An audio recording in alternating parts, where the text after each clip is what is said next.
The galaxy is burning. Brother fights brother, and treason splits the Imperium of man. This is the Age of Darkness. Welcome to the Remembrancers retreat, coming to you from within the depths of the Vengeful Spirit. Hello and welcome to another episode of the Remembrancers Retreat podcast, a Warhammer 30k Horus Heresy audio experience. My name is Jesse. I'm here today with Michael. Hey. It's just us tonight. We're going to have some fun. We're going to talk Sisters of Silence, part of the Liber Imperium book that came out a few weeks ago and is now in hardcover here in the States. And Michael, I know you play Sisters. A little bit. Yeah, I owned models, unbuilt models, maybe a little bit of unpainted, and then a few of them might have gotten into your hands with this new edition. So, well, they're almost all built now.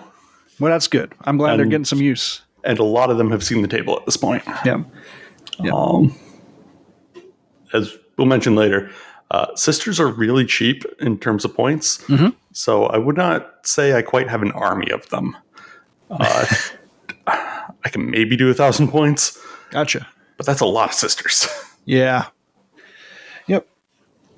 So, like, in Liber Imperium, rolling right into the army list, it does mention it represents the Sisters of Silence from their hidden origins during the expansion of the Imperium during the Great Crusade, and mentions, unlike Space Marine legions, they were not a true army, but rather a paramilitary force with a very specific role. And Liber Imperium gives you a way to run them and emphasize their unique tactics. And Mike, you said you've played a couple games now so far with them? Yeah, a couple. Yeah. What's your first impressions? My first impression is that that's a very important paragraph to pay attention to. You can play them as an army. Mm-hmm. It will probably not be a very good army on their own, unfortunately. Gotcha. We'll get into that a little bit. But they have some really great tools. But there's some other tools that they just don't have. Right. So more leaning towards more of like an allied detachment. That can be a very nice little extra tool in your tool bag. Allied detachment. I want to play with them in Zone Mortalis a little bit. Sure. See how they function there. But generally speaking, they're going to have some weaknesses that you need to build your army having a plan for. Even if that plan is, well, I guess I lose. Yeah, or just grin and bear it and trying to kite the problem around. If you're looking for an army that'll take on a Fury of the Ancients list, this is not it. They have a little bit that can impede dreadnoughts, but not much that can kill them. Makes sense. Yeah. They're still mortals at the end of the day. That's one of their big weaknesses. Yeah. But let's jump into it. Sounds good. Let's start with the Anathema subtype, because that's kind of the key to what the Sisters are. Gotcha. I've got it up on page 129, Liber Imperium, of course. Anathema subtype. And this is lengthy. About half a page, 4 bullet points. Firstly, a unit that includes at least one model with the subtype may not be directly targeted by any psychic power or use any psychic power or make attacks with a psychic weapon. Psychic powers whose effects would otherwise be applied to a unit that includes at least one model with the subtype due to area effect, scattering, etc. Have no effect but are not canceled and may continue to affect other units. It's kind of interesting. So they are immune to psychic powers. Yep. And turns their unit immune to psychic powers. If you have, I'm assuming there's some ways you can like attach them with characters and such, which kind of makes it very interesting. All right. Once we run through the units, I want to talk a bit about allied detachments. Yeah. Because that's where these ladies are going to shine. Gotcha. I don't want to get ahead of yourself, but go ahead. But if you know anything about the Sisters of Silence, that makes sense. They're all blanks. Yep. They're all just sucking all the life out of the warp. Yeah. Which seems like anytime they're mentioned in the books, they hammer that point home. Hey, by the way, they're gnolls. And their entire job is hunting psychers. Yeah. Demons. But they don't exist, so don't worry about it. Second bullet point. A model with the anathema subtype that is allocated wounds caused by a psychic weapon will always fail to wound without any dice being rolled, or any special rules attached to that psychic weapon will not trigger. So effectively, they're immune to psychic weapons. Gotcha. Makes sense, but very weirdly written. Yeah, I wonder if that's to like where they can still be targeted by psychic weapons, but they still won't affect them. That might have to do with like if you're trying to get maybe charging bonuses or whatnot. Charge bonuses, or I don't know of any bonuses just for targeting them, but or if you're using psychic weapons against the rest of the squad. And then I don't know if there's any psychic weapons that also have precision strikes, and you swing the psychic weapons hoping to get the precision strikes off. You don't, so the defending player says, "Yeah, they're all going on to the anathema." That's fair. That makes sense. Yeah. Okay. I'm sure Magnus has precision strikes by default, so I'm sure his psychic powers are precision strikes. So that's one thing that's one scenario I can think of. Yeah. Additionally, they aren't affected by the force special rule. These effects do not apply to a model with the transport subtype that has models with the anathema subtype embarked, which I wouldn't expect them to. Mm-hmm. Yeah. Unless the model with the transport type also has the anathema subtype. Which is kind of interesting. Yeah. Weird. Well, gotta spell it out, I suppose. Yeah. Okay. Important bit. Yeah. All models that do not have the anathema subtype, but are part of a unit that includes one or more models with the anathema subtype, suffer a penalty of -2 to their leadership characteristic. Uh-huh. Any unit with at least one model within 6 inches of a model with the anathema subtype suffers a penalty of -1 to leadership. Oh, okay. Or -2 if the unit in question has models with the corrupted subtype. Those penalties aren't cumulative, only the most severe counts. However, they do stack with other special rules that modify leadership, such as fear. Yeah, okay. So you're going up against some scary corrupted boys. Mm-hmm. You send your sisters forward. The corrupted guys are now at a significant minus to leadership. Yep. However, if you got your own squad there, they're also at a -1 to leadership. And if the corrupted boys have fear, they're at a -2. Yeah. They just don't like any of what's going on. No. You might as well, if you can, get a fearless counterpart to your sister, Silence. Not that it really matters in certain situations, but... Yeah. Well, I have thoughts on that. Okay. A unit that is embarked on a vehicle, fortification, or building suffers no penalties to its leadership characteristic due to the anathema subtype. However, units with the stubborn special rule do suffer these penalties. So stubborn does not protect you. Whoa. Okay. Yeah. Yep. And that only affects stubborn. So fearless, you're still good. Fearless, you're good. Anything else, at least that I know of, you're still suffering the penalties. Yeah, it calls out specifically stubborn and any other special rules. Ignore penalties to leadership. Ignore the effects of anathema. So, okay. Yeah, there's a lot there for that. But it definitely spells it out what they're here for. Yep. Cool. Scary ladies. That will cause some trouble for your troops, despite being agents of the Emperor. For the record, agents of the Emperor level of allegiance means that any loyalists they're sworn brothers with. Okay, so no penalties normally. No penalties, and importantly, you can embed characters within their units. Yep. That is handy. So you want to put a sister's character inside a squad of tactical marines? Go for it. Only downside is they're at a -2 leadership. Yeah, that's pretty rough. Yep. All right. Okay. Yeah, stick it with your fearless and I guess high leadership boys. All right. Or hope that you manage to kill whatever's trying to attack you, so you don't have to worry about that leadership penalty. This is true. If you win, it doesn't matter. There's one other general special rule we need to talk about with Sisters, and that's the Silent Sisterhood X special rule. It's a whole long section, so I'm just going to summarize. Basically, this is an army building rule. There are 3 chambers militant: Chamber of Vigilance, Chamber of Oblivion, Chamber of Judgment. Each carries its own special rules, which we'll cover here in a second.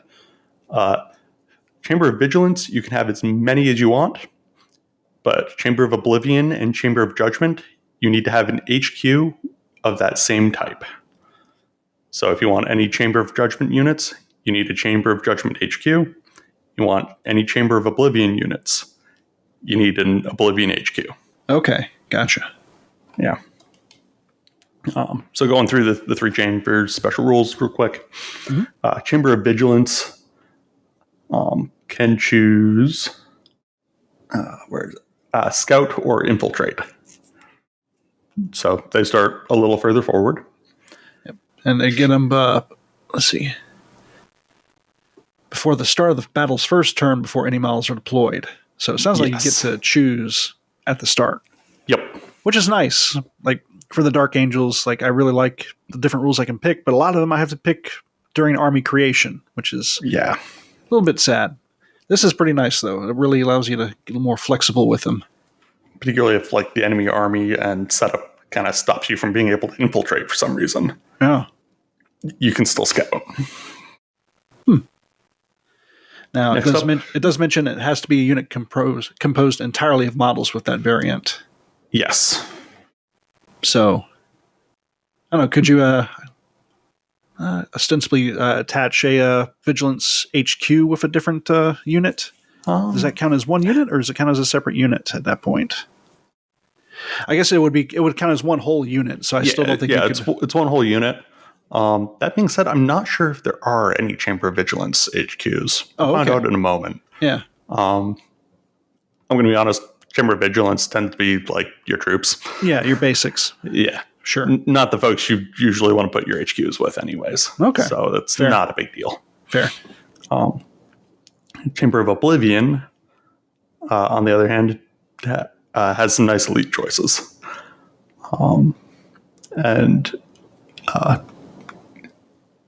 Any with the Chamber of Oblivion gain the Fearless special rule when locked in combat with a unit that includes any models with the Demon type or Corrupted subtype.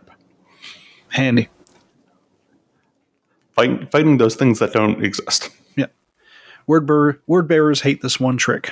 Right. Find out how. Last one is Chamber of Judgment.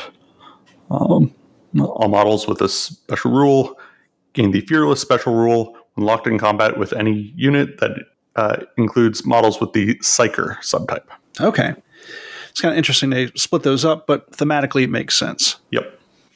I think it's going to make even more sense as we go through the list. Gotcha. Okay. So it looks like they got 3 warlord traits. So looking at the first one, the Maiden of Blood. At the end of any combat in the assault phase that includes this warlord, after all attacks have been made but before the winner is decided, this warlord's controlling player can choose to inflict D6 wounds with an AP value of null or dash on the warlord's own unit, allocated by the unit's controlling player, and these wounds are not counted for deciding which side wins combat. Once these wounds are resolved, and the warlord and each remaining model in the same unit may make 1 additional attack each, and any wounds caused are counted for deciding which side wins the combat. In addition, an army whose warlord has this trait may make an additional reaction during the assault phase, as long as the warlord has not been removed as a casualty, and may select an additional unit of warlord's chamber militant as part of the same detachment as this warlord. Well, that's kind of cool. Yeah. And if you have a big elite melee unit, oh boy, Yeah, like a unit of Terminators, or yep. Which I'm sure there's some good Sisters units too, but yeah, I'll take a D6 AP dash wounds to just straight up make another additional attack each, especially if I had like Power Fist or something. Oh my gosh! Depending on the unit you're going against, most of the Sisters' melee weapons are power swords, at least.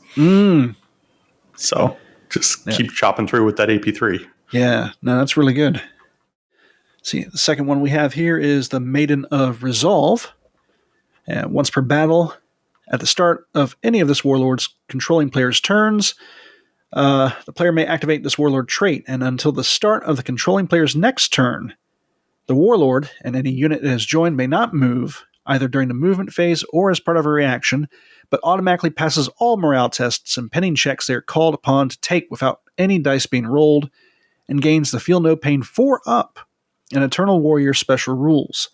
In addition, an army whose warlord has this trait may make an additional reaction during the shooting phase, and you may select an additional unit of their chamber militant. It's pretty neat, and not being able to move with it makes it difficult for me to imagine using. I can see this being used if you're trying to hold an objective and it's late in a game. Yeah. That 4-up Feel No Pain, which I guess if you find yourselves with an Astartes supply, getting I guess you get a bonus with the what's their Legion, or the like the tacticals, Heart of the Legion. Do they get a bonus to the Feel No Pain, or is it still just a flat 4-up? The Sisters don't get Heart of the Legion. Right, but like let's say she's in part of a unit with Astartes. Would I get bonuses to Heart of the Legion, or is it still just 4-up? I had not considered that. I believe it's a +1. It's been a minute since I looked at that rule. Yeah. But I think you're right. Yeah. So, obviously... you're entirely correct. Running them with an Astartes allied attachment might be another thing to try. Because that works better with Astartes than I think it does Sisters, to be honest. Yeah, and like I said, I still haven't touched on all these units, but right now, from my own knowledge of how I would run them, just from what the rules I've seen so far, all I'm thinking is allied attachments at the moment and seeing how I can combine them. But moving on from the Maiden of Resolve to the final warlord trait they have, Maiden of Sorrow. When this warlord and any unit it has joined suffers an unsaved wound, the warlord that has this trait and all models in a unit it has joined gain a bonus of +1 to their attacks and movement characteristic to a maximum of 4-up to either characteristic until the end of the controlling player's next turn. Let's see. If this warlord is removed as a casualty while locked in combat, the opposing player gains no victory points from it, from any objective or special rule. In addition, an army whose warlord has this trait may make an additional reaction during their opponent's movement phase, and may select an additional unit of the warlord's chamber militant as part of the detachment. So, let's see, yeah. +1 attacks and +1 movement characteristic to a maximum of +4. Until the end of the controlling player's next turn. Okay. That one's going to be a little more tricky to pull off, because what I'm worried about is generally being mortals, they're strength 3, or toughness 3 rather. Yep. So you got to watch out for a lot of high-powered weaponry. That's going to be targeting your warlord, obviously. But I guess, let's see. But put them in a nice big unit. Say 4 in that unit die. Say to Overwatch. True. Now, also that being said, looking at this rule, she could be removed as a casualty, and you still get that +1 until the end of your next phase. So, not all is lost, I suppose. But hopefully you don't have an early removal of the character. I mean, just stick the character in a big unit. Yeah, it's true too. Yeah. Oh, that's right. Character, just pass off the wounds to someone else. Yeah, exactly. Yeah, exactly. Yep. Yeah. Outside of, precision shots. Sure. But, I mean, that's a problem no matter what. Fair. Yeah. Yeah. Okay. Cool. I'm going to think on that one a little bit more, but so far I really like Maiden of Resolve. And Maiden of Blood, too, is actually just really a beastly idea right there. And Maiden of Sorrow, I think, has a lot of potential. Because they're T3 sisters. They died to Overwatch. Yeah. But that matters a little less if once you kill 4 of them, they're all swinging at +4 attacks. I think there's some potential for craziness there. Not for a long time. I'm looking at this. I'm finally understanding it now. It's not just the warlord that has to suffer an unsafe wound. Right. It's anyone in the unit, and you gain those bonuses. Okay. They stack up to a +4. Right. Yeah. Okay. Yeah. Oh, yeah. This could be a... Yeah, you stick in a unit like 20 ladies. Yep. You lose 4 or 5 of them. Sure, that's core to this force. But now the other 15 are swinging at +4 attacks.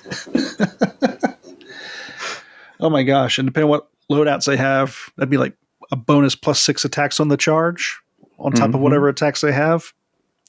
That is hilarious, actually. All right, I'm digging this. All right. Let's move on into the units. Yeah, finally jumping into the units and starting with the Queen herself. Janita Kroll, Knight Commander of the Silent Sisterhood, Chief Investigatus Militant of the Divisio Astra Telepathica, the Witchbane, the Soulless Queen. All good titles. Right? She nasty. 150 points. Weapon skill 6. Strength 3, toughness 3, 3 wounds. Initiative 5, 4 attacks, leadership 10, 2 up save. On the defense, she's got the Onyx Cloak, which gives her a 4-up invuln, increasing to 3-up against weapons with the template or blast special rule. Additionally, she counts as being 6 inches further away against shooting attacks. That does say enemy units with night vision and Primarchs ignore that effect. Okay. Yeah. Like a lot of those war gear items do. Yeah. In terms of weapons, she's swinging the Sword of Oblivion, which is strength +2, bringing it up to strength 5. AP 1. Two-handed, murder strike 5-up, duelist's edge 1. Mm-hmm. That's a plus. That would be a +1 initiative in challenges. I believe so. Yeah. Okay. All right. So strength 5, AP 1. She's got a bunch of special rules. Highlights. She is Chamber of Oblivion. Unsurprising. Fleet 2. Scout. Fearless. So if you embed her in, say, a squad of random mortals running around the Siege of Terra, the penalties she would give them don't matter. And because she's in the unit, they're now fearless. Yep. But then you can't go to ground. Right. Additionally, she's Fear 1, so any corrupted units you run across got to deal with that as well. Unless corrupted gives you immune to fear. I don't believe so. I don't know. I'm pretty sure they do not. Nope. Excellent. Yes, because you still have to take morale checks, but you just lose extra wounds if you fail them instead of falling back in close combat with corrupted anyway. Yeah. Speaking of corrupted, she has Hatred, Psyker, Demon, Corrupted, and Traitor. She hates a lot of stuff. She hates so many things. She has Precision Strikes 5-up, Precision Shots 5-up, with an Archaeotech pistol, by the way. Independent character, Loyalist, and then her special warlord trait, the Soulless Queen. But before we get to that, we also have the special rule Ex Oblivio. That's the big one. Yeah. That's a special rule. That's what you've probably heard of. That's going to be probably the reason why you want a Sisters Allied detachment, if we're being honest. Okay. So what does that give us? At the start of any combat in the assault phase, before the beginning of initiative step 10, the controlling player of a model with a special rule may declare its use. When used, roll a d6 and select a single enemy model in base contact with the model that has the special rule.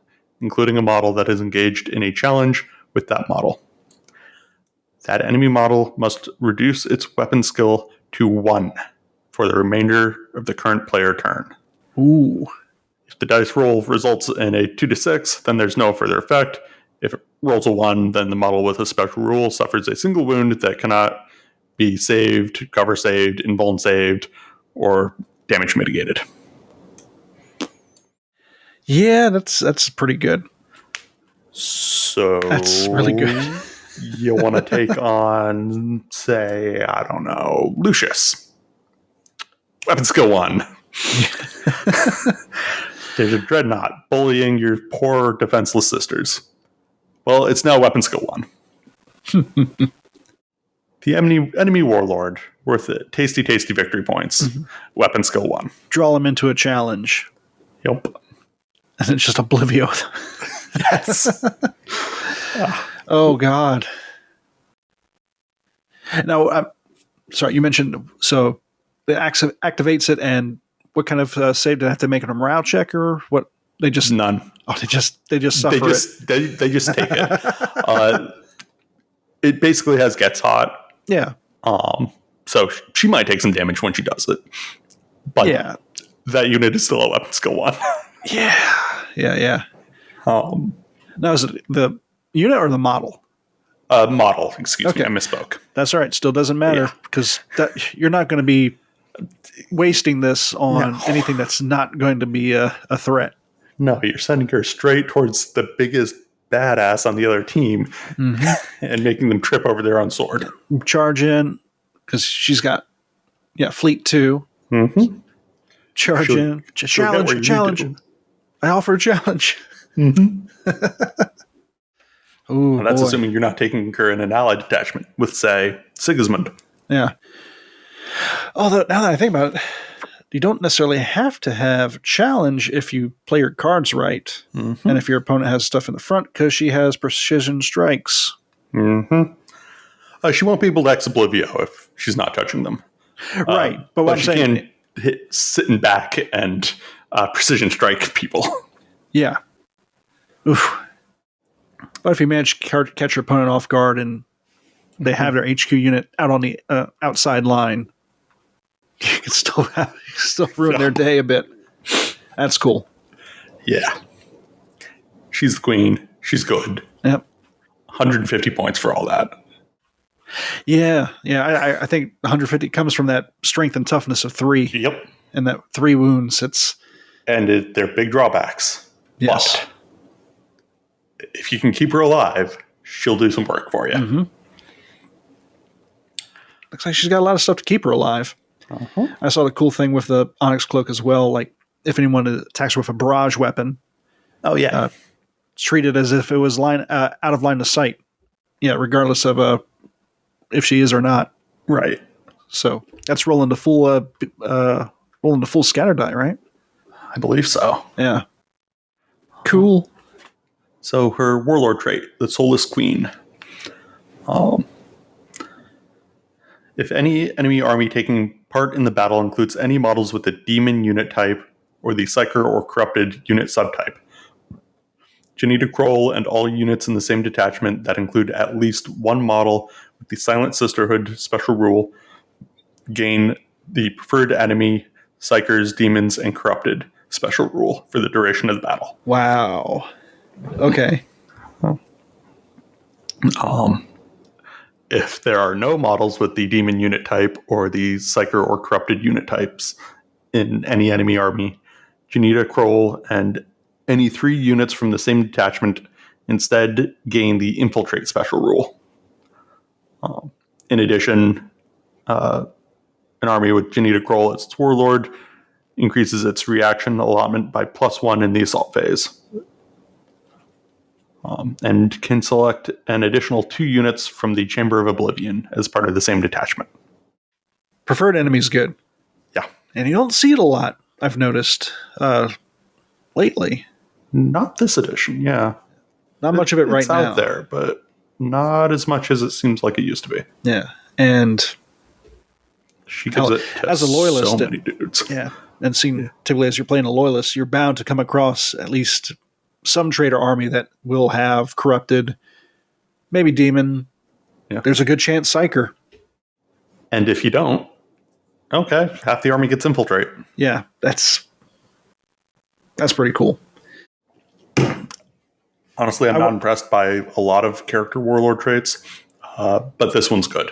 I like this one. Yes, it's nice when they have the just the force multiplier. Yeah, especially one that affects the entire army, or at least a detachment anyway. Right. All right. But say you don't play with named characters. Say you like playing with just your dudes, or in this case, your ladies. Mm-hmm. Next up, we have the Knight Abyssal, which is same general idea, but generic and less intense. She is a 0-1 choice. It's worth noting. Mm-hmm. 85 points. Stat line is similar, but a little worse.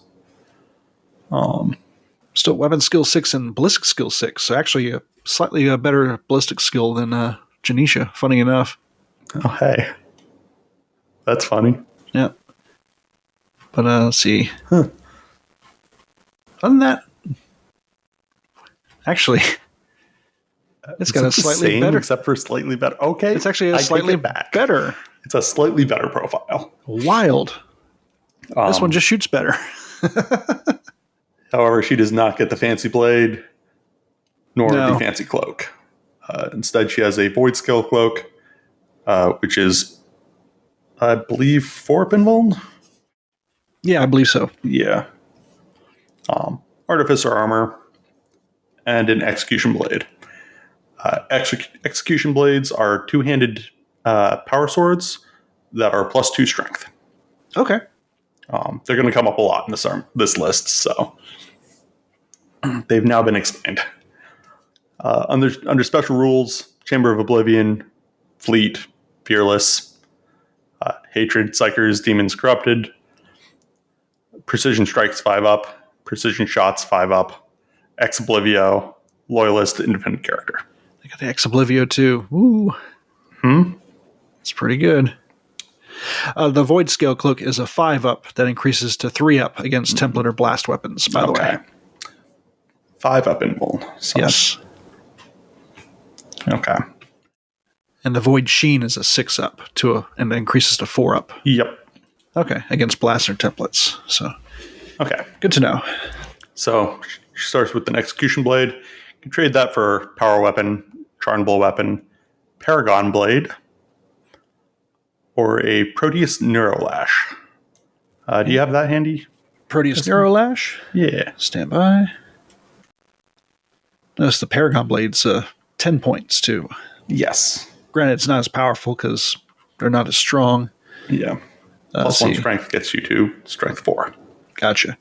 The Proteus Neurolash is a strength +3, melee, two-handed, deflagrate weapon.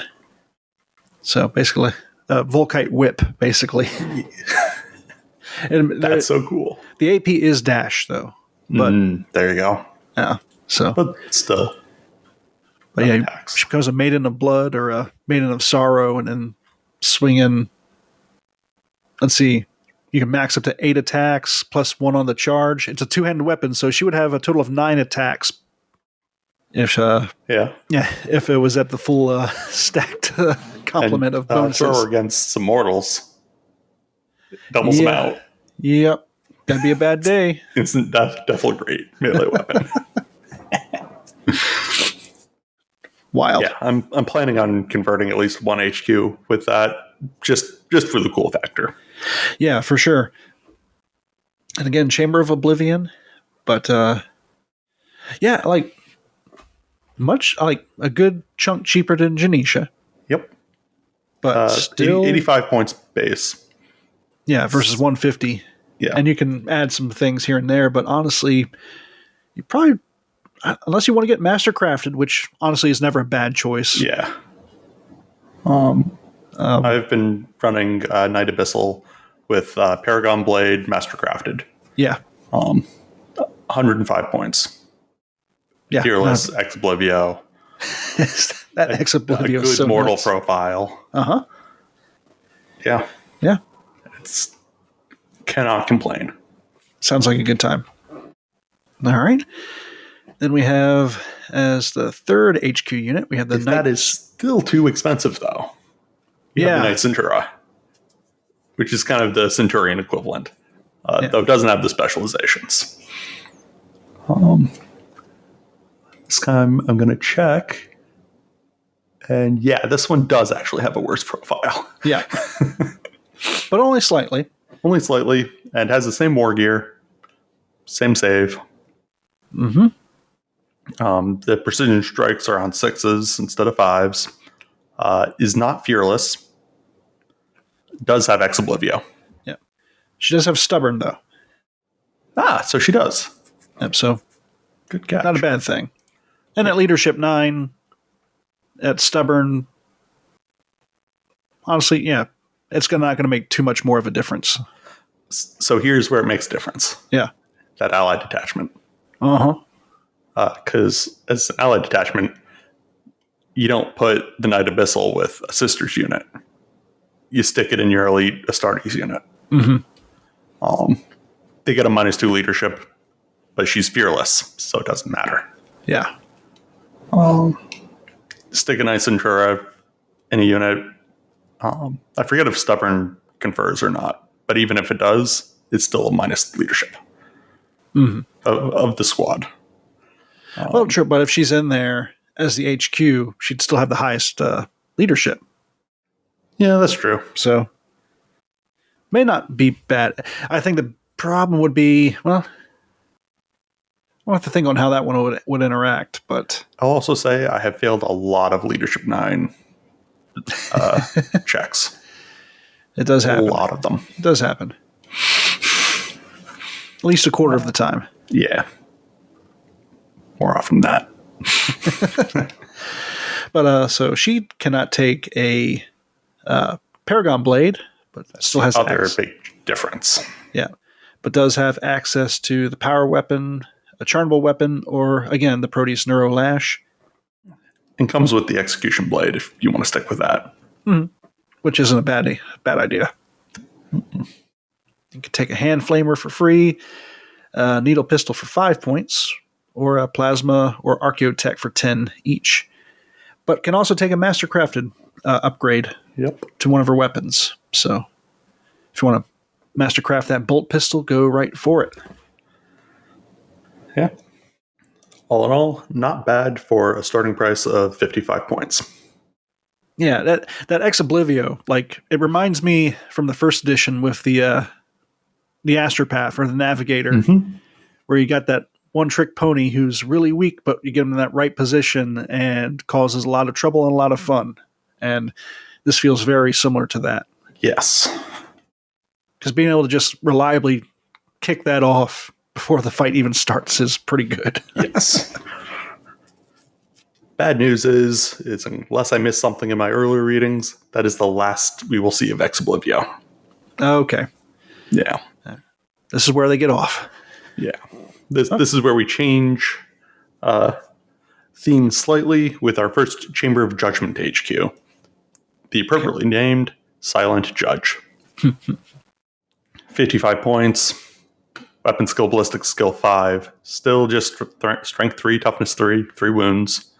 Initiative 5, 3 attacks. Leadership 9, 2 up save. Does have some weird war gear though. Jesse, do you mind looking up the Excrucia Armatus? Excrucia Armatus. An enemy unit may not declare a reaction to shooting attacks or charges made by a unit that includes one or more models with the Excrucia Armatus. However, enemy units that include one or more models with the Fearless or Stubborn rule ignore this effect. And in addition, if an army includes one or more models with an Excruciata Armatus, then the Slay the Warlord's secondary objective is worth an additional victory point. Very, very interesting. Yep, so its fluff mentions it's a complex array of restraints and excruciation tools. And the sight of its gruesome implements displayed by the silent judges is a promise of retribution to the enemies of the Emperor. So it's just basically a big old torture torture device just roaming around. Big old just torture bag. Yeah. Carrying it around. I like having the enemy unit not be able to make a reaction to shooting or charges. Yup. That's huge. Return fire, Overwatch, you can't do it. Mm-hmm. That's pretty major. Yes. You don't get Ex Oblivio. You do get that, though. Yeah, that's actually really cool. Yeah. Oh, boy. You also get a Spectre Cloak, which, again, when targeted by a shooting attack, you count as 6 inches further away. Okay. Night vision can negate that, of course. Primarchs, all the usual things. Yep. That we're used to seeing with those rules. But it's still a really good rule. Yep. And still, again, barrage weapons roll their max dice. Yep. Which is really handy. Granted, you don't see much barrage these days now, but still. Got that one jerk with the frag missile launcher. And the last weird piece of war gear I want to talk about that they have is the Distort Field. Whenever targeted by a shooting attack, the range between attacking unit and a unit containing one or more models with a Distort Field is considered to be 6 inches further away. Okay. Hold on. Okay, so with both the Distort Field and the Spectre Cloak, that then, does that stack to be minus 12 to the range? Or plus 12, I guess? So we're talking, okay, so with the Distort Field and the Spectre Cloak. Yeah, further. And the Spectre Cloak. It's weird. It's kind of hard to say. Because they both say 6 inches further than the actual range between the two units. Huh. So it doesn't seem like you'd get an additional. I don't think it would stack. The way it reads, like in my head. It'd be very weird for them to have both items, though. Huh. Well, maybe it'll be FAQ'd. Maybe. The Distort Field also gives you the invulnerable save against melee attacks with a 6-up. And a 5-up invuln against shooting attacks. Okay. Yeah, I'm not 100% sure. Because, other than that, it still gives you all the same benefits. Very strange. Very interesting. Yeah. Well, like, I feel like, with them both, you feel like they would. But it's that wording where they're considered to be 6 inches further than the actual range. Yeah.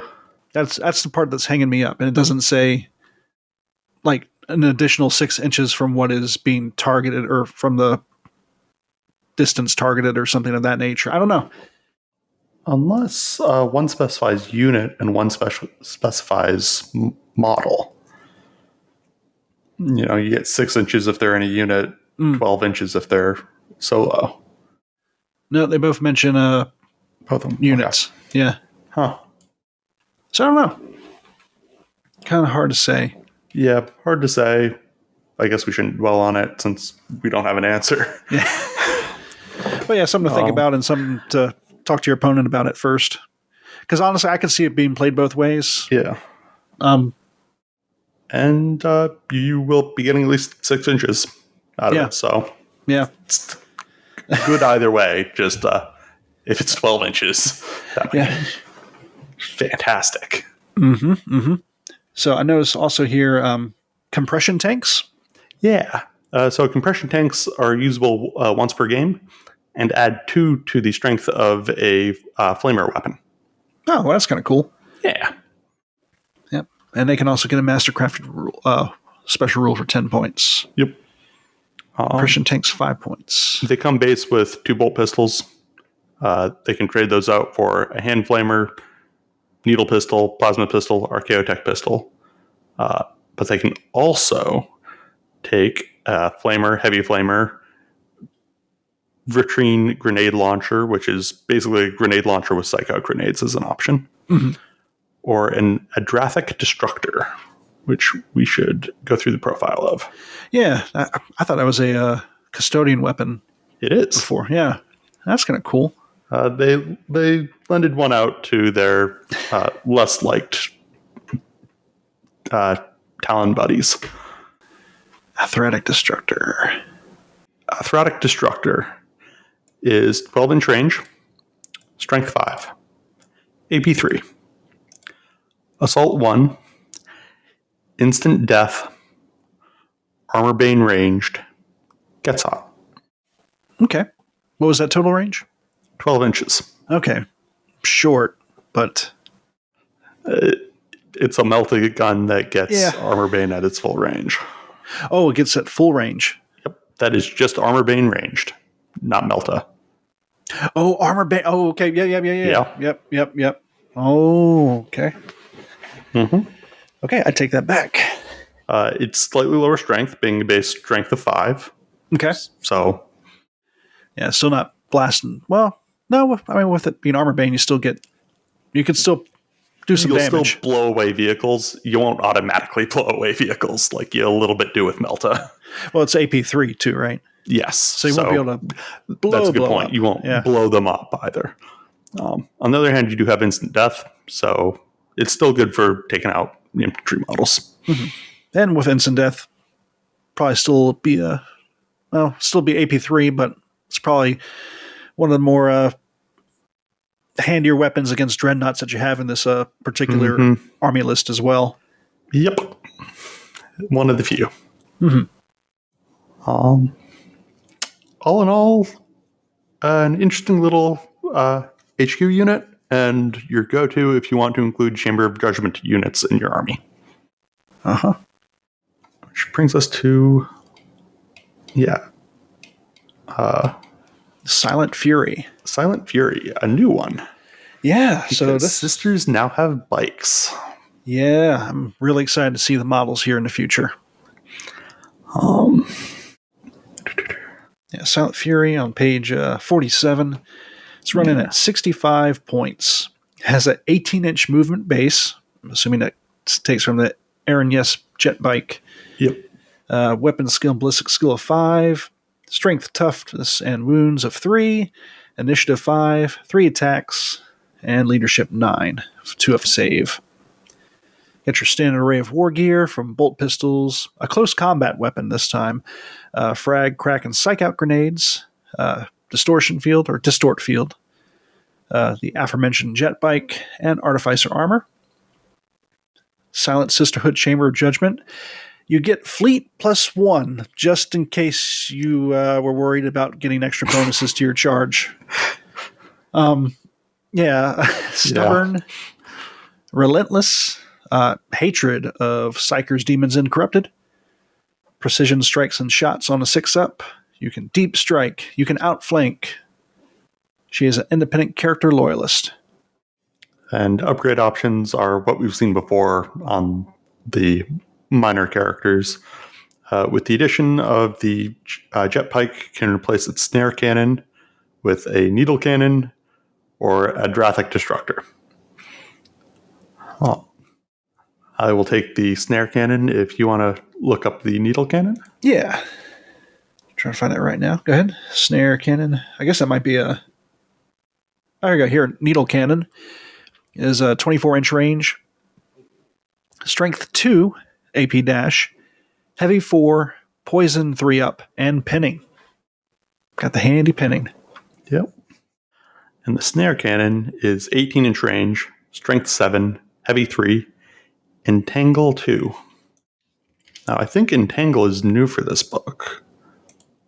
Believe have you seen right. it before? Whenever I hear Entangle, all I can think of is Necromunda. So, but let me see here. Well, an attack with this special rule does not roll to wound using normal rules, but instead compare the attack strength to the target strength. Basically using the strength characteristic in place of their toughness on the wound table. So instead of it being strength versus toughness, it's strength for strength. Okay. If you inflict wounds with this weapon, you don't make armor saves or damage mitigation rolls. Instead, for each wound inflicted, you reduce the movement characteristic of all models in the target unit by the number in brackets. So it was Entangle 2. Each wound, you subtract 2 from the unit's movement. to a minimum of 1. Oh, wow. Okay, so it's cumulative. Mm-hmm. Oh, shit. Yeah. Oh, wow. That's... Huh. This is Okay. one of the tricks that might make Sisters armies viable. Yeah. You're going to have trouble matching Astartes, but you're quick, and you can pin them in place. Yep. And what was... Okay, yeah. Snare... Okay, so this is the base weapon on the cannon. The snare cannon is... Yep. Comes default with that bike. Okay. That's actually kind of cool. Right? And is it... And sorry, one last time. And that's... they suffer that penalty for the game turn, or do they... How long do they suffer that movement penalty? Until the end of the controlling player's next turn. Okay. Wow. Yep. So the opponent will have at least a full turn to not be able to use that. Yep. Unless you fire it in a reaction, and then they've got to suffer through all that. Well, they would have already moved by that point. So if you're going to shoot that in their turn, they would already have moved. So but if you do it as return fire. Yeah. You can also reduce their chances to charge as well. Yep. Actually, is there any... do you get penalties for going slower than 7 inches? Or 7 inches? I think so. It's been a minute since I actually had to look at that table, because everything I run moves 7 or 8 inches. Yeah. So I'm glad we had the core rule book out. Right? 1 to 4 is -1. Okay. There you go. And if they are moving faster, like probably a bad example because they're high strength, but dreadnoughts, you can knock them from being a +1 to charge to a -1 to charge. Yeah. We've mentioned psych out grenades. Psych out grenades have the special rule Psy Shock. So any unit that includes at least a model with one psyker or a demon that suffer an unsaved wound also suffer perils of the warp. And it doesn't stack. They can only suffer one instance of perils per attack. Like I said, perils is pretty simplistic now, but also it's automatic wounds. So yeah. Pretty handy. Let's see. Man, we have a bunch of HQ units in this army. Yes. We are near the end, though. Okay. We're done with most of the actual HQs. Uh-huh. Next up is Retinue. Okay. So taking it away, the Questora cadre, 65 points, 3 ladies, their retinue, chosen warriors, 2 wounds, 2 attacks, weapon skill 5. Not going to go into too much detail because they're pretty much what you would expect from a retinue squad. Yeah. So notice they have a Varantine bolter. Right. Varantine bolters are 18-inch range, but have psych out. Again, handy against psychers. Yep. Just suffering perils. Also, should mention that they also have line as a retinue. Or they have the line unit subtype as well. Oh, hey, they do. Which is handy. I found most retinues do, which is pretty cool. Yeah. So does the next retinue squad, the Raptora cadre.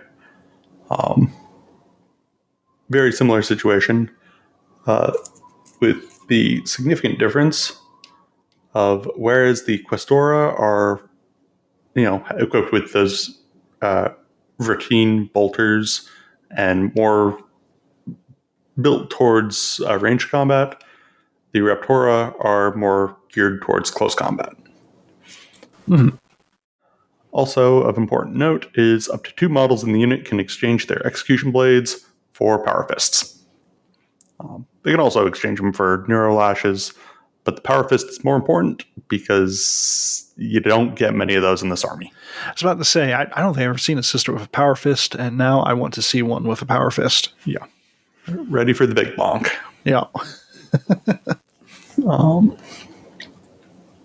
right. Then we have the Night Vestial Covenant.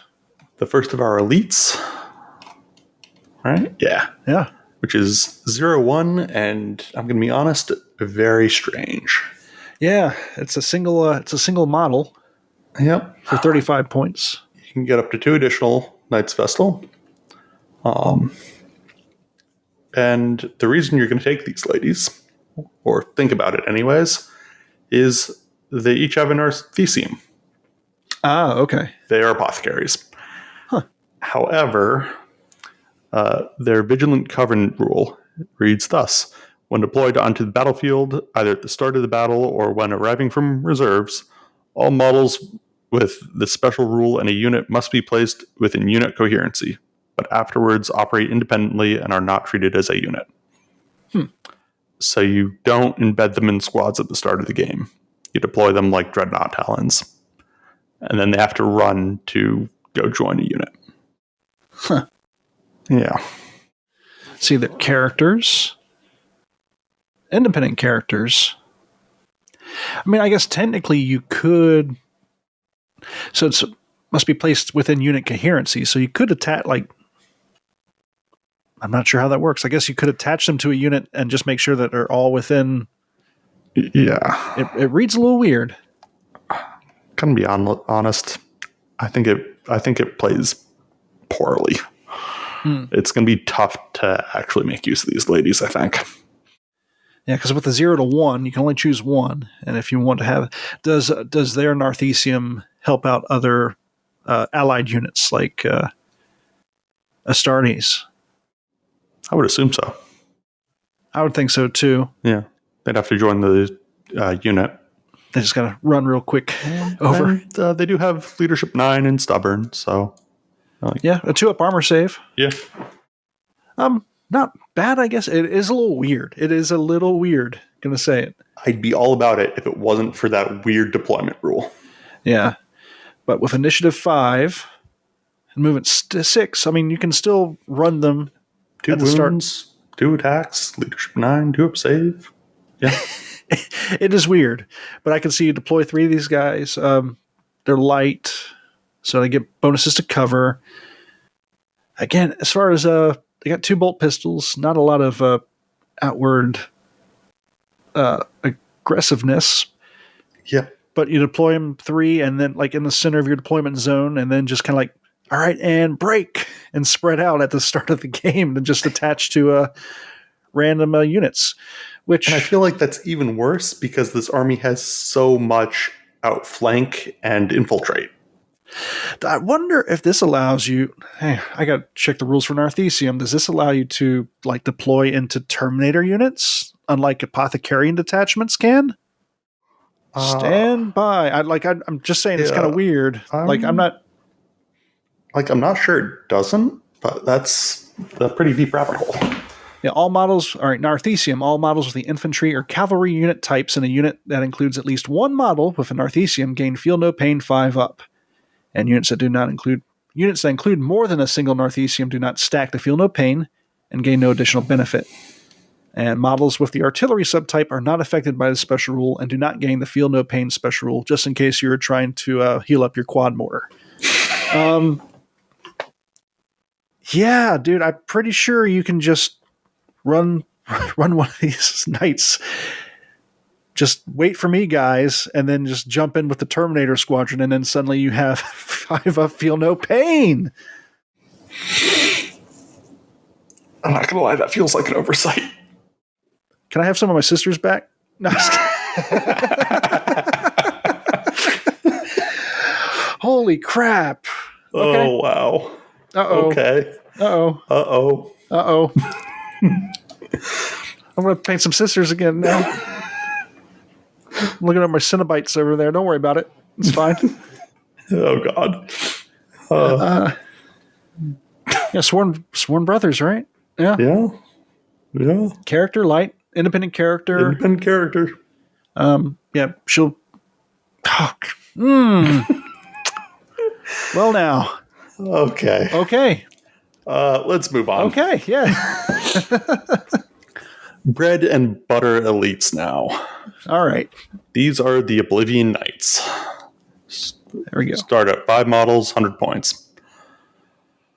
Move 6, weapon skill 5. ballistic skill 4, strength 2, strength 3, toughness 3. Only 1 wound, unfortunately.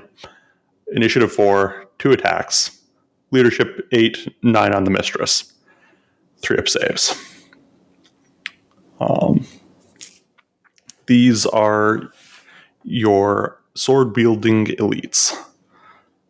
They have Void Sheen Cloaks, which give you that 6 up invuln.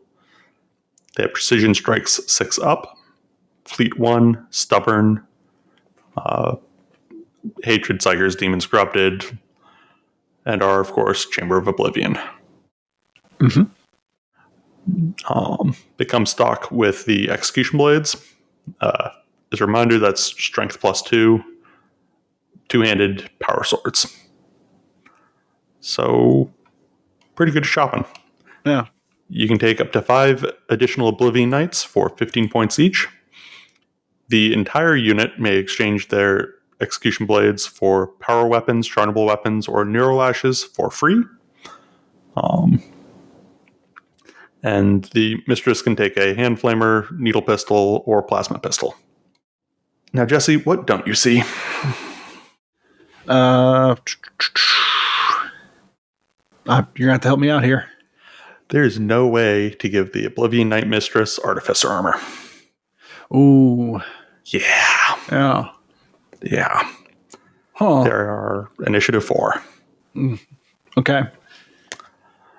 So my experience with these ladies is you run them into an Astartes unit. Both units swing. Both units die. Okay. Because they are T3, 1 wound, 3 up 3 save. up save. Yeah.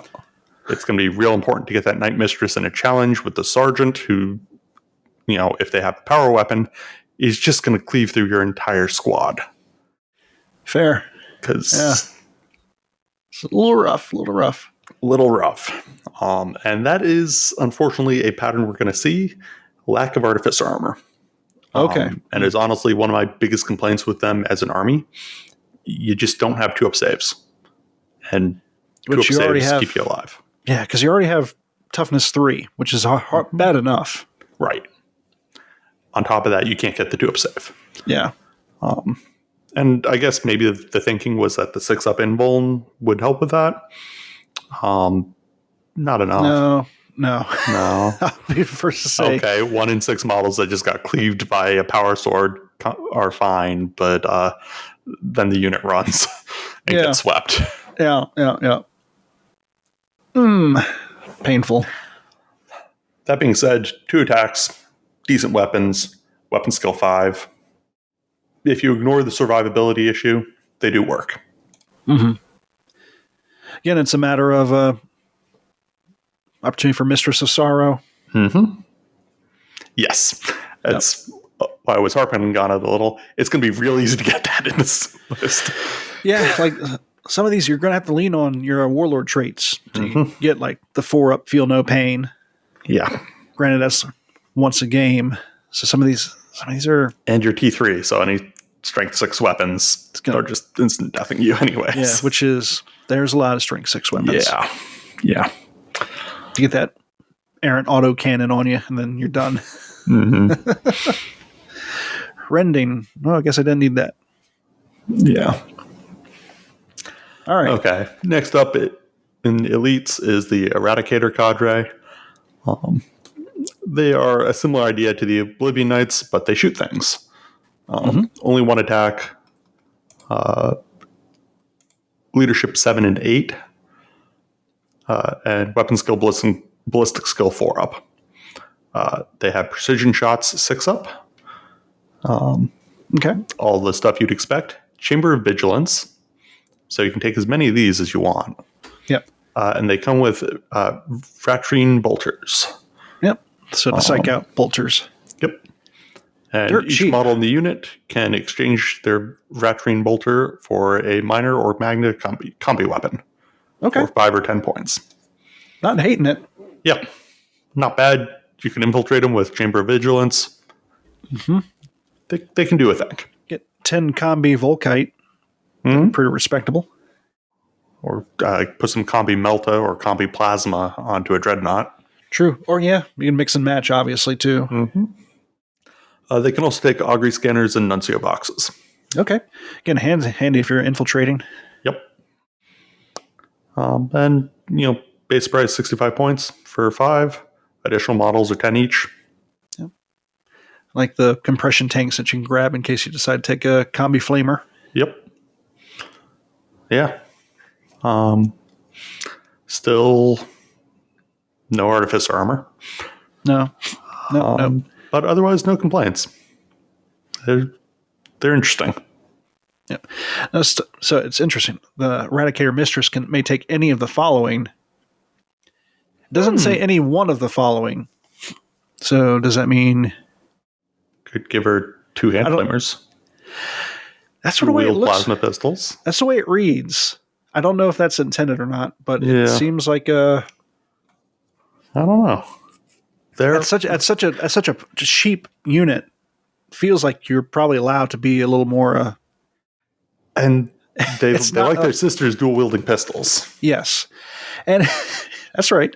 And it's not like it's... honestly, it's not like you're going to turn this into an OP unit anyway when you give them 2 needle pistols. they're T3 with the 3-up save.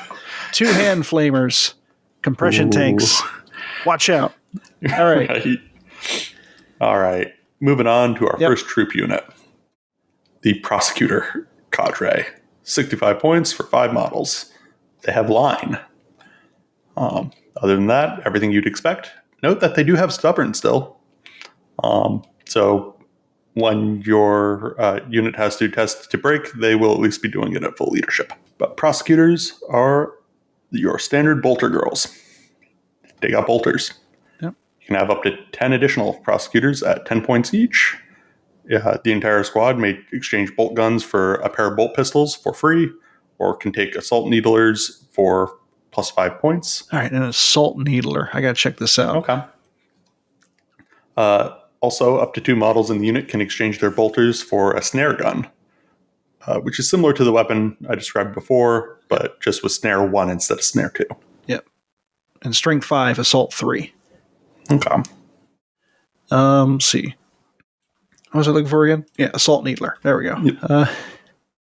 Yep. Assault needler is 18-inch range, strength 2, assault 3, poison 3 up, pinning. Again, nice little area to get some pinning on there. Mm-hmm. We love pinning, and the more shutting down units like that sisters can do, the better. Yeah, and while it's AP dash, heavy or an assault 3 weapon for 5 points each with a chance to pin, poison 3 up. Yeah, I'd be stacking quite a few of them with assault needlers. I think that'd be a good way to go. It does say the entire unit may exchange. Okay. Yep. You'd be doing it for all of them.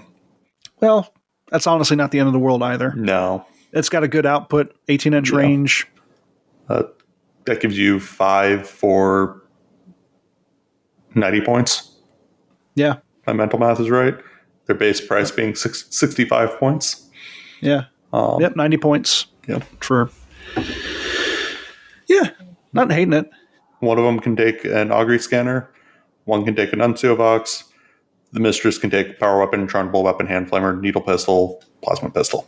Mix and match. Yep. Collect them all. Again, no artificer armor. I'm going to be honest. the biggest upside to these ladies is that they are 65 points. Yeah. That is your tax for getting ex oblivio allied into your army. Pay 65 points. You can then get 2 HQs. That'll do something. Yeah. Now, I notice we're going to get to them here, but this unit and... Oh, yeah. I've been missing dedicated transports. Yeah. So the previous elite units can take the dedicated transport. Yep. Except for the Night Vestial. Yeah. The Reptora and the Questora cadres could also take it as well. Yep. Which we're getting close to them, I think. Yes. Yeah. Coming up on the Karen Pattern Inquisitor, which will be notable. But first, we have the Vigilator cadres. Oh, sorry. Prosecutor cadres are Chamber of Vigilance. Right. So as many as you want. As many as you want, and you can infiltrate them. Gotcha. Vigilator cadres are also No, they aren't. The Chamber of Oblivion. Nope. I was about to say, yeah. Yep. For some reason, the Vigilators are not Chamber of Vigilance. But hey. So you need an Oblivion HQ unit sake. So Yes. which again, not the end of the world if you take a real cheap 55 point. I think one of them you get for 55 points. Yeah. But also, the Oblivion HQs are really good, so you're probably taking them anyways. Mm-hmm. Vigilator cadres are 65 points. Again, same basic stat line. Except instead of the bolt guns, they've got execution blades. Mm-hmm. Additional Vigilators, you can get up to 10 additional for 12 each. Okay. Any model in the unit can exchange its bolt pistol for a hand flamer or needle pistol. Vigilator Mistress can exchange her bolt pistol for a plasma pistol, and her execution blade for power weapon, power fist, neurolash. Okay. Very simple unit. Yeah. Line, a lot of these, stubborn.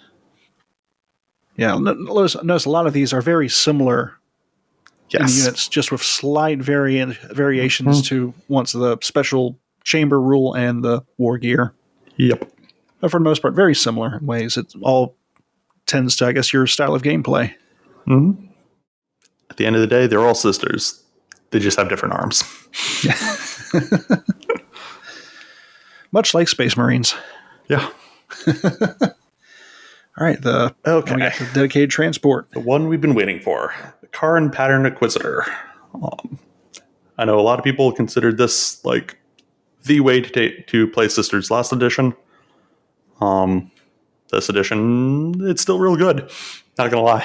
150 points, 16-inch move, ballistic skill 4, front armor 13, side 12, rear 11, 4 hull points, transport capacity 16. Very cool. It is a vehicle, transport, anti-grav, and fast. Oh, wow, okay. Anti-grav means it just scoots over terrain. Mm-hmm. No worrying about that tank trap. And fast means that its combat speed is its move speed. And at the risk of damage, it can flat out for twice its movement speed. Yep. So, 32 inches. Zippy little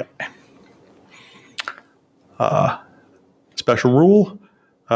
Chamber Militant is the same as that of the unit for which this model was selected. It is an assault vehicle. It has night vision. It can deep strike, it can outflank, and it is loyalist. Notice what it does not have. Searchlights. Nope. It's got night vision instead. The superior version. That's what you want. Yep. It is a fast outflanking assault vehicle. I like it. So what I've done to great effect with them is you outflank them, you move that 16 inches, you pop out, and you charge. Yeah. It is an assault vehicle, so. Yeah. But if you want to do more than that, it also has a Spectra Distort Shield, which means it counts as 6 inches further away against shooting attacks. Handy against melta-guns. Mm-hmm. It has smoke launchers. And it has 2 front-mounted Ratrine missile launchers, which are missile launchers with the addition of Psych-Out missiles. Mm-hmm. And it has a front-mounted Hellion heavy cannon array. It can choose to trade out that Hellion heavy cannon array for a front-mounted twin-link multi-melta for no additional cost. And it, of course, has 1 access point at the front. But that Hellion heavy cannon array. Yep. It is 24 inches, strength 7, AP 4, heavy 6, and penning. So, not bad. Not bad. Is it twin linked, or let's see what we got here? Oh, we have a single heavy cannon. So yeah, it'll be a heavy 6 to begin with. So, okay. Not a bad am I gun. going crazy? I'd have to take a look at my older first edition, but wasn't there a rule with this one that could you could capture enemy units? Or maybe I'm just imagining special narrative rules in my head. It might have. I will admit I did not play Sisters in first edition, so I'm not super familiar with what the rules were. Having played it this edition, it's still pretty good. It's still one of the things that's going to make the Sisters work, both as their own army and in allied detachments. That multi-melta is one of your few dedicated anti-tank weapons. It's going to be worth a damn. Sure. And the two ways I've used these are either, jumping them around vehicles with the multi-melta, just harassing them and getting them to spin in place as I zip around them. Or you come outflank, you blast at a unit, try and pin it so that the sword unit you just disgorged doesn't get overwatched when they charge. Gotcha. Yeah, so I was slightly correct. The first edition had what was called a capture grid. When a Karen Patter Acquisitor makes a tank shock against an infantry unit and inflicts D6 Strength 5 Hammer Wrath attacks while doing so. And these are made before any Death and Glory attempt. That's hilarious. That's pretty good. Yeah. Thanks again for listening to the Remembrancers Retreat, a Warhammer 30k Horus Heresy podcast. If you enjoy this program, be sure to check us out on Facebook and Instagram at RR30k Podcast. Check out our website, rr30k.com. And if you'd like to support our program, go over to patreon.com/RR30k Podcast. Right now, we'd like to thank all of our patrons, starting with our Legion Praetors, Alex Self, Captain Sasquatch, Chad Planisar, Chris Mack, Gardner.Tree of Woe, Joe from Music City Heresy, Luke Rizzuto, Matthew Boyce, Michael Tisdall, Mr. Baldwick, Nicholas Quenga, Rena the Floof, Sarah Luther, Taco Tuesday or Bus 22 Rock and Roll McDonald's, Variance Hammer, and Zachary Thompson. Our Legion Centurions, Aaron Maynard, Andrew N., Dave Jones, Duncan, Gore Crow, Life Subaquatic, M. Tanzer, Matthew Andriasio, Nick Hilda, Richard Bork, Scott LeMay, The Zoe, Void Imperatrix, and Winter. And finally, our Legion Sergeants, Aircraft Terrier, Wolfarius, Dale Jones, Emily O'Hare, Garrett Lowe, Hard Fries, Jay DeSales, John, Jonathan Crane, Carl, and Noah Atkins. Once again, thank you all for listening, and if you'd like to support us, go over to patreon.com/RR30k Podcast. And now we are back going to the show. All right, and Michael's back. And I'm back. Perfect timing. All right. So far we have talked about some nasty HQs. Mm-hmm. Some, as expected, elites and troops. Now it's time to get weird. Let's get weird. Fast attack. Fast attack. We start strong with the Pursuer Cadre. Stat line. Move 6, weapon skill 4, ballistic skill 4, strength 3, toughness 3, 1 wound, initiative 4, 1 attack, 2 for the mistress, 7 or 8 leadership, save 3 up. And they come with bolt pistols and close combat weapons. They're Chamber of Oblivion, stubborn, hate things. Mm-hmm. So far, very boring. And 65 points. 65 points, yes. And only 3 models. For 3. Yeah. You can get 3 more for 10 points each. Cool. You get hand flamers, needle pistols, execution blades. And then you can do fun stuff. You can give them cyber mastiffs, cyber felidae, cyber caiman, or cyber raptors. Specifically, you can mix and match. However, you cannot have more cyber beasties than you do actual sisters in the unit. Mm-hmm. Looks like the Cayman is 10 points and everything else is 5 points each. Yeah. Okay. Okay. Oh, there's... So each of these beasts has a different profile. Jesse, do you think we should read them off? Or just kind of give highlights? Give it a little glance. So I'm curious about the Cayman because it's 5 points more than all the others. And it looks like it's due to better strength and toughness of 5 as opposed to most others have 3s. Right. The Mastiff having a strength 4. Cayman is strength 5, toughness 5, 2 wounds, 2 attacks. Oh, yeah. 5 up save. It's a brute. Yeah. The Felidae is faster, has an initiative of 5, 2 attacks. Cybermastiff is kind of the average. And then the Raptor is also quick. And then they also have special rules. Cerebral pacifiers mean they don't lower their leadership due to the Sisters' anathema rule. Okay. The Mastiff, Felidae, and Raptor all have Fleet 1. The Mastiff has Furious Charge 1. Okay. The Felidae has Rage 1. Okay. The Cayman has a 5-up Feel No Pain. And the Raptor has Shrouded 4-up. Oh, that's kind of cool. Yeah. Also, the Cayman is Skirmish. And the Mastiff, Raptor, and Felidae are light and Skirmish. All infantry models.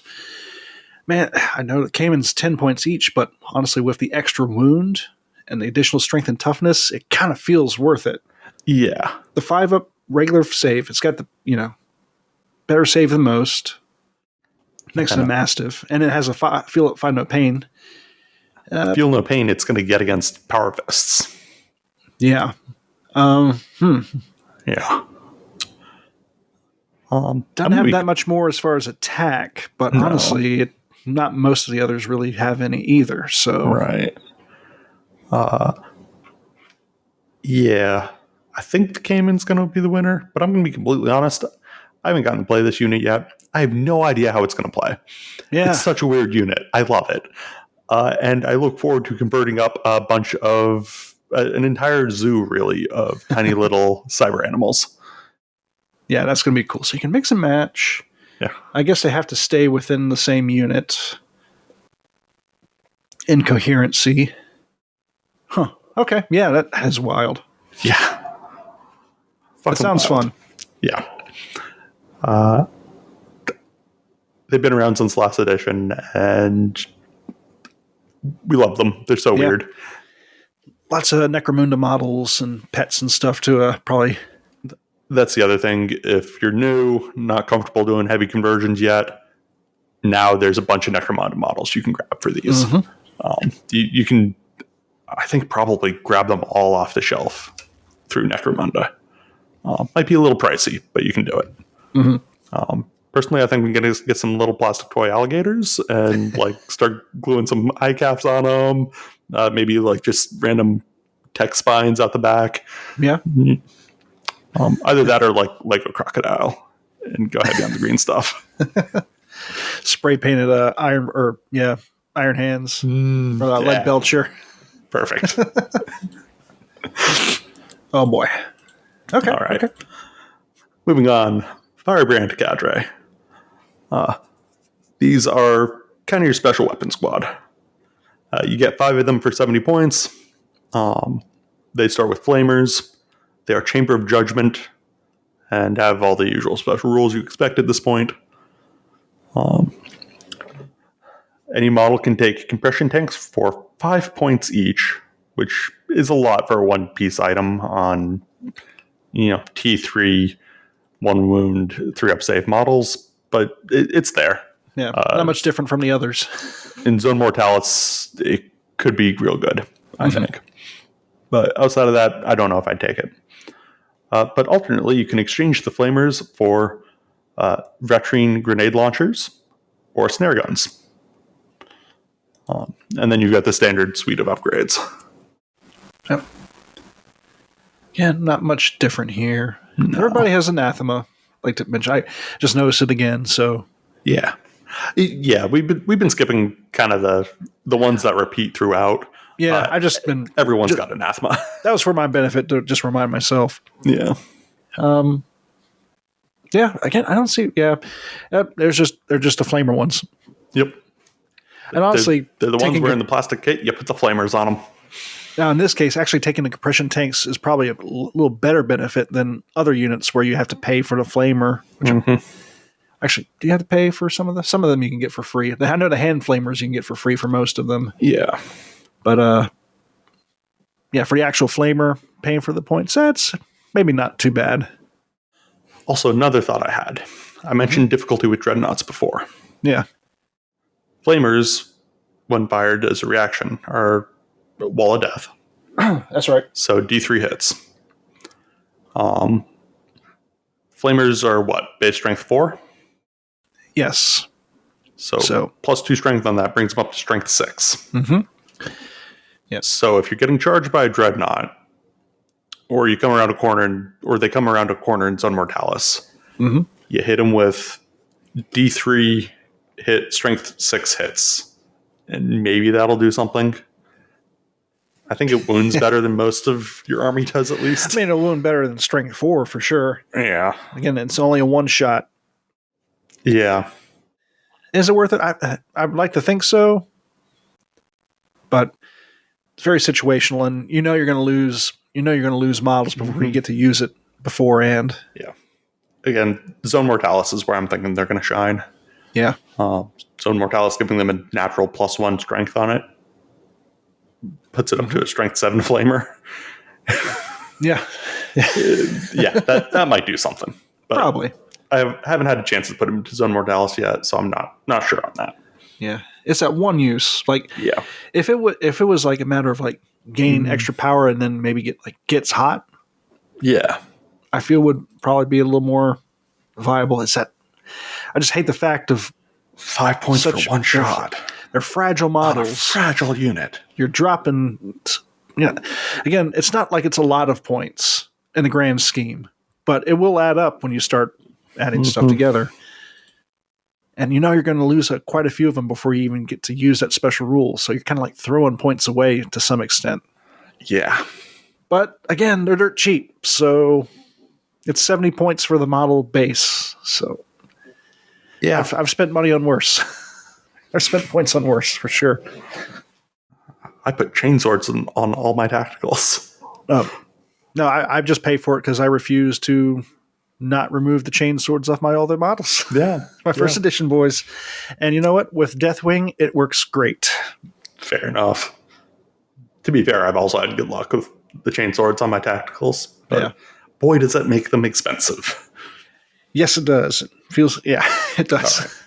All right, yep. But moving on into the weird, again, we have a new unit, the Subjugator Cadre, starting at 105 points. They've got 3 up saves, leadership 7-8, 1 attack, going to 2 for the Mistress, initiative 4, 2 wounds, strength 3, T3, weapon skill 4, BS 4, and move 18. That's right, they're bikers. Vroom, vroom. Vroom, vroom. They all have Erinys jet bikes, which I realize we mentioned before but didn't really go into. An Erinys jet bike comes with a snare cannon base and is an anti-grav bike. In addition, model with an Erinys jet bike gains a Shrouded 6 special rule on any turn in which it's moved, or Shrouded 5 up if it runs. So 6 up Shrouded if you move, 5 up if you run. Yeah. Not bad. Also, you can deep strike, outflank. You still hate everything. Not everything, but lots of things. Yeah. You have Firing Protocols 2, Still Stubborn, and Chamber of Judgment.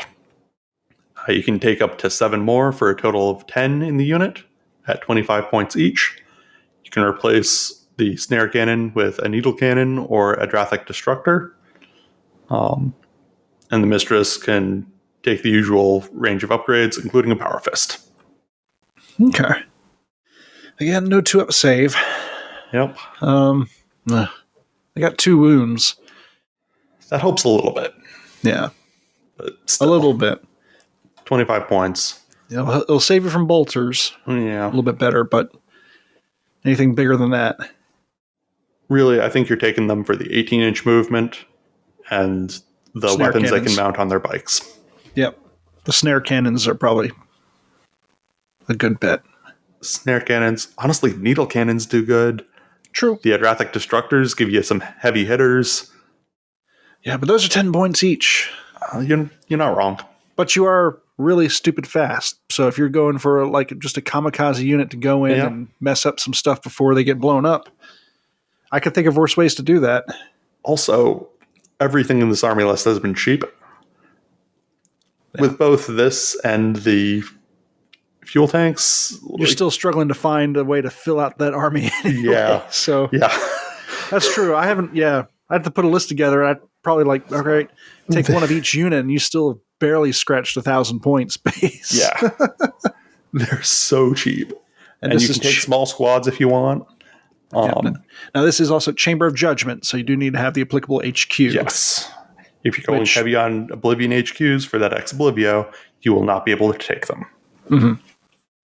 Gotcha. All right. Next up in the fast attack slot, to annoy people who are very mad about where this unit isn't, we have the Termite Assault Drill. Yeah, okay. Rock and roll. Termite. Rock and roll. It's a Termite. This one is Loyalist only. It is also Chamber of Vigilance. It's I guess it's not a dedicated transport, but it's in the Sisters of Silence army list. Fast attack. Why does it have Loyalist? Why does the Termite have loyalty? Because it's crewed by 100% pure Sisters of Silence. but okay. maybe there's like some benefits to that I haven't noticed yet, but I think it's just loyalist because the entire army is loyalist. No, that's fair. Why mess up a good thing? I guess. Yeah. All right. You all know the Termite, so we're going to move on to the Sanctioner Cadre. These ladies are move 6, weapon skill 4, ballistic skill 4, 1 wound, 1 attack, leadership 7 and 8, 3 up save, the rest you've heard before. They are Chamber of Vigilance. Okay. Marked for death. Ooh. Hatred and stubborn, as usual. Spectra cloaks, so they count as 6 inches further away. Mm-hmm.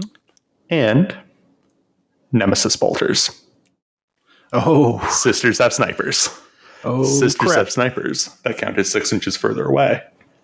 And you're paying 85 points for 5 of them.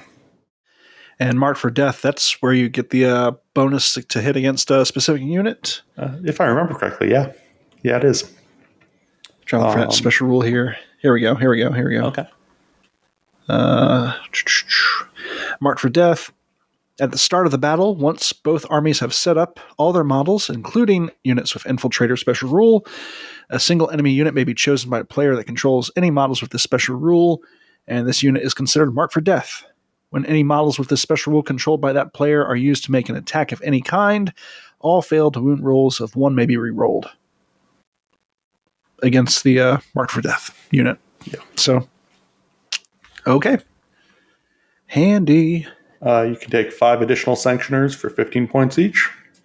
Whew. You can give them the Nuncio Vox, Augury Scanner. Sanctioner Mistress can take the usual upgrades if you really want. Still no 2-up save, but that matters a little less with the Spectra Cloaks on sniper rifles. Yeah. And they can also, at the cost of 5 points per model, trade their Nemesis Bolters for Vratrine Nemesis Bolters. That's the entire unit. Oh, shit. And we just psych out. Not quite. We do want to look this one up. Okay. Yep. Let me pull this up here. There we go. Here. So it is. Wow. Oh, okay. So the Vratrine Nemesis Bolter is 52-inch range, which is one of the. As opposed to 72. Yeah. So I've never seen 52 inches before. It's kind of interesting there. Strength 4, AP 5. It's heavy 1. To strength 5, AP 5. Yep. So slightly less strength. It's still heavy 1, rending on a 5-up, sniper and pinning, but also has Psi Shock. So reduce strength and range for Psi Shock. Look out, Thousand Suns. It's your worst nightmare. These bullets literally have your names on them. Yep. Your true names, by the way. Yeah. Shit. That's pretty cool. It's very cool. Yeah. Ooh. Yeah, it's... Oh. Yeah, can't hate it. Sisters have snipers. Yep. And their Chamber of Vigilance, so as many as you can convert up. Go hog wild. Yep. Fill up that allied detachment, or fill an allied detachment, have you support with just sniper sisters for days, just lined up on your back there, and just. Oh. I'm certainly not going to encourage you to spam snipers, but if you're a person who wishes to spam snipers, here you go. Lord. All right. Last up in this heavy support category, we have Expurgators, which are your heavy support option. Chamber of Judgment, all the usual special rules.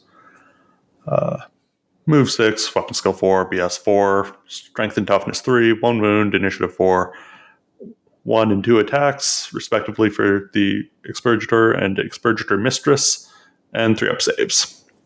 Awesome. 5 heavy flamers for 85 points. 5 heavy flamers. With compression tanks for 5 extra points. So they come with the heavy flamer. You can take 5 more Expurgators at 15 points each.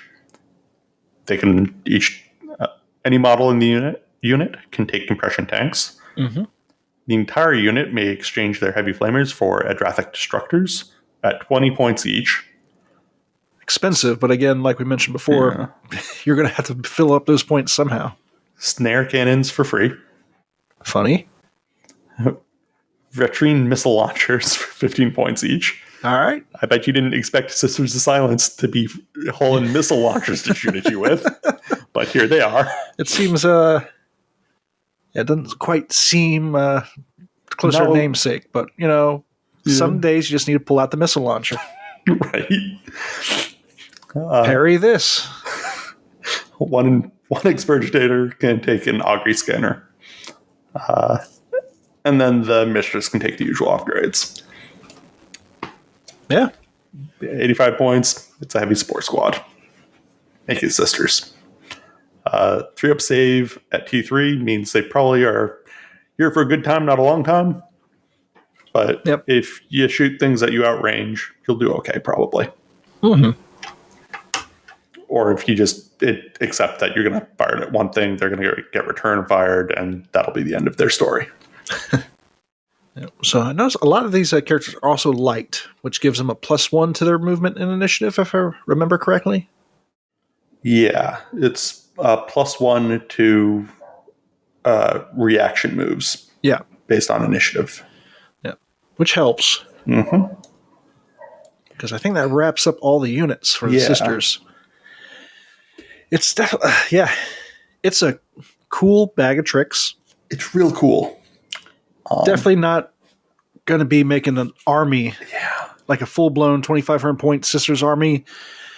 There's no las cannons for dealing with vehicles at range. They don't have a good way of dealing with dreadnoughts.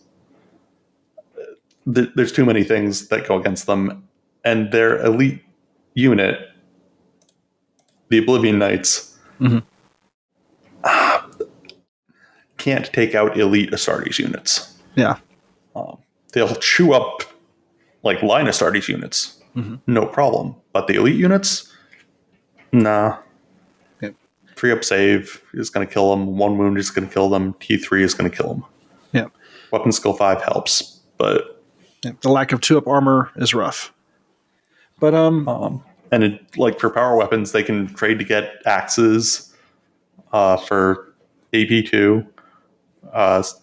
We've mentioned a couple character models can get power fists. Yeah. But the problem then is you're swinging at initiative 1, and you're T3 with a 3 up save, which means you're not swinging at initiative 1. You're not swinging. Yeah, that's when you pull out the Ex Oblivio and hope for the best. Yeah, but again, the Ex Oblivio only focuses on a single model, so that'll help you deal with dreadnoughts. Make you good at killing characters. It's not going to help you when the Red Butchers come to town. Yeah, but they're fun. And honestly, again, they seem like a great support unit, which is kind of what the intent is anyway, from what I see. If you follow the intent and don't run them as their own army, run them as an allied detachment. Yeah. Or the, like the inverse allied detachment where well, can you have your allied detachment HQ be the warlord? Or does it have to be your main detachment? Pretty sure I'm almost certain it has to be main detachment. But there's nothing stopping you from having, your 1 HQ and 2 troops and then a massive allied detachment. Yeah. Basically pull the inverse. Especially, and they're so cheap too. Mm-hmm. That's the other thing. Like if you want to do stuff with like the Maiden of Sorrow, because man, yeah, right. Because it doesn't specifically say that they have to be Sisters of Battle, or I'm sorry, Silent Sisterhood to gain the benefits of any of the benefits that are shown here for the for bonuses for the warlord traits. Yep. Now again, anathema, so you're taking a minus to leadership. However, most of these HQs are at least 9 or 10 anyway. And if they're in that unit, they're going to be rolling on the sisters' leadership anyway. So does it really matter? Doesn't seem like it. One place where you need to worry about it is other units within 6 inches of that unit. That is fair. That's a good point. Frankly, that doesn't come up a ton anyways, so not a big deal. Yeah, because that was what I was thinking when I was, again, had a brief flare of just the Vestial Covenant, the sisters. Like, you will take the anathema penalties. Yeah. But, like I feel bad. Real like weird, and I feel like they're going to get eroded. I would hope so, because it would feel like I almost want to do it just for the hell of it, but also I'm also decent enough not to do something like that. Yeah. It would just feel weird to but they've made an effort to make it very difficult to get an Arthesium in a Terminator unit. Yes. And granted, it was hard to do before in first edition too. You couldn't just throw an apothecary in there. Right. But this, as far as I can tell, as written, I agree with you. I just doubt it was the intent. You just slide up in with those Terminators. What they've done before. Yeah. Again, and it's like I say, take a penalty, but she's leadership 9 already. Yeah. Your Terminators aren't going to have much better than leadership 9, so it doesn't really matter if they're taking a penalty to their leadership. So speaking of allied chat, sorry. And does hatred confer? I don't think it does. Okay. I'm pretty sure it does not. Yeah. But that is, as written, that's the way to do it. But I am not condoning that. Yeah. Again, I very much suspect that's going to be eroded. Whenever that errata comes out. Yeah. But it's a cool unit. Yes. Or the whole army is really cool. And again, it's support. Playing Sisters is maximum cool points. Yes. Can't guarantee you're going to win many games running pure Sisters. You will be the coolest person there, though. Yeah. You'll definitely get And I do think there's solid uses for them in allied detachments. I've got 3 ways right off the top of my head how I want to use them as allied detachments. Yeah? Yeah. So first one is spend 65 points on 5 prosecutors, because that's as cheap as you can go with them.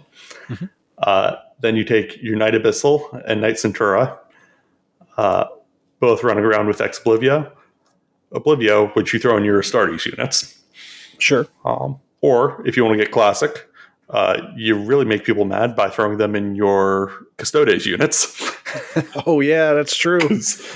That's kind of where they're meant to be. Time. Yeah. And that's it. That's the allied detachment. Just quick mental math. You're not even paying 300 points for that.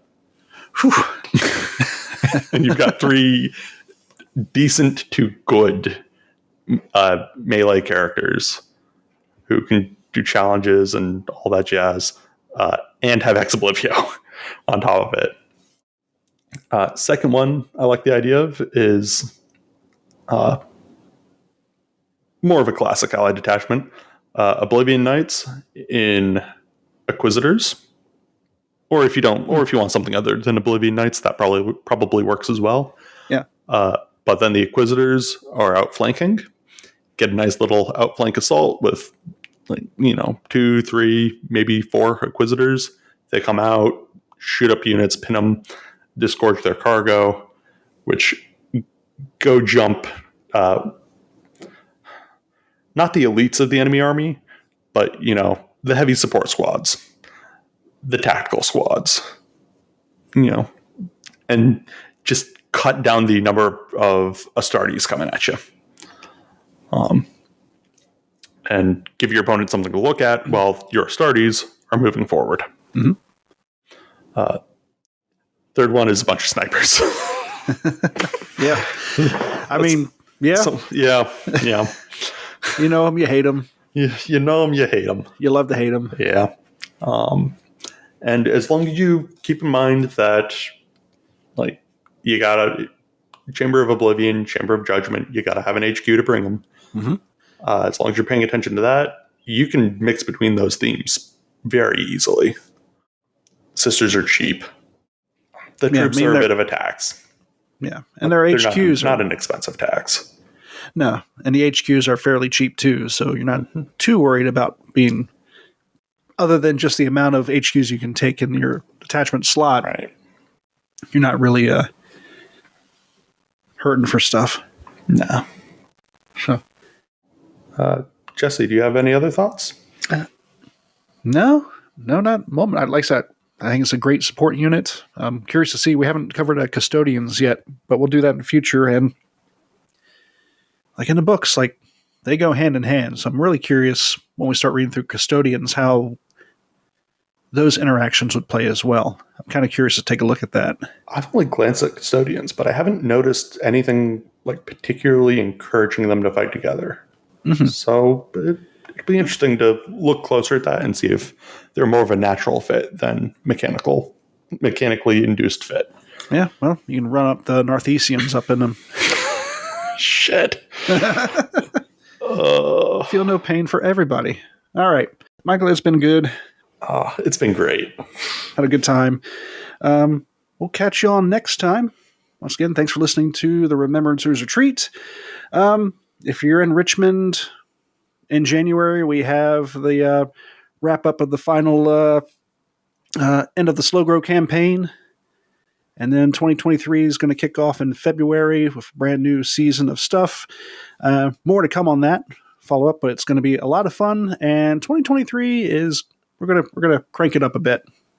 So enjoy, and we'll see you all next time. Keep those dice rolling, and bye for now. Hug a psyker.